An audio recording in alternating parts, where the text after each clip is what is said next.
Hey everyone, it's Ben Hardy here, and in today's video, we're going to be going over a 2022 Jeep Grand Wagoneer Obsidian. And before you ask, yes, I just woke up, but anyways, a huge shout out and thank you to Corbin at Encira Dodge in Texas for giving me the footage of this Grand Wagoneer. I'm going to include a link to their inventory in the description down below. Check them out, and if you're looking to buy a Dodge, Ram, Jeep, or Chrysler, reach out to Corbin. He's actually the one that helped me out with getting the Ram TRX at MSRP, so he's a good guy. But anyways, let's get into the video.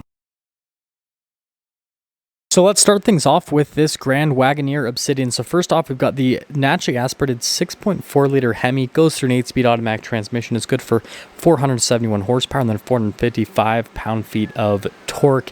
And you guys can see a couple of the elements there with the front end, and this will be a little bit of a better look. Notice the lights there with the LEDs looks fantastic. So you have obviously the orange for the turn signal, and then you've got the white for the accent light itself. And then coming here to the side, notice here with this Obsidian package, everything is kind of blacked out. You've got the roof and the wheels are darker in coloration, and then also the badges, and then all of the lights themselves, so the tail lights, all that fun stuff. And you guys can see here in the rear, again with that Grand Wagoneer badge, notice that that is darker in coloration.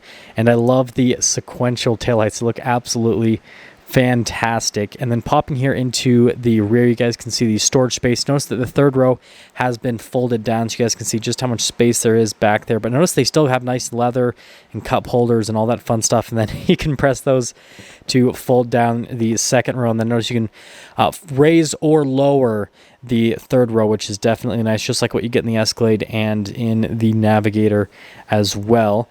And yeah, I'm a huge fan of the sequential taillights. They look really good in person. Videos just don't do it justice whatsoever. You guys probably slightly saw the side step pop down there. It's really nicely hidden into the bodywork with the Grand Wagoneer. But popping here to the interior, notice we got all the leather around the steering wheel and the airbag cover. You still have the Grand Wagoneer logo there in the center. And then you got the full digital gauge cluster as well. And then you guys can see the oversized infotainment system there in the center portion. And yeah, all of it looks really nice. It's all very nicely integrated. All the controls look great.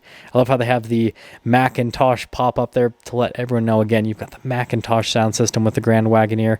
But notice the screen just down below, like what you get in Range Rovers. You got like the drive mode select, the dial shifter, and then yes, we do have the cooler in the Obsidian edition as well. And just look at the attention to detail on the seats and the dash and everything. It's just really high quality stuff. I'm super impressed with what they've done with the interiors here on the Grand Wagoneer.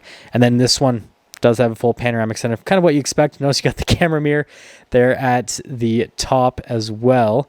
And you guys can see the rest of the roof right there. Really nice. And the fact that this, just like the size of this, you actually, the sunroof covers most of the passengers, which is definitely a big plus.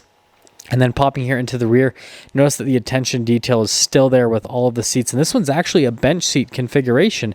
So you've got 3 seats here for the second row. You can get a center console, but the 3 seat will allow you to fit more passengers. And you got that screen down below.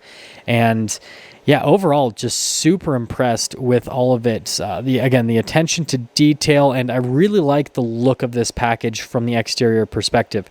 You guys know I'm a fan of everything blacked out, all that kind of stuff. This, in my mind, looks a lot more luxurious and a lot more imposing compared to what you get with the regular Grand Wagoneer when you go for the more luxury-based packages. I think this is the package I would get because you still get a really nice interior, but it also looks really good as well. And again, huge shout out to Corbin for getting me this footage.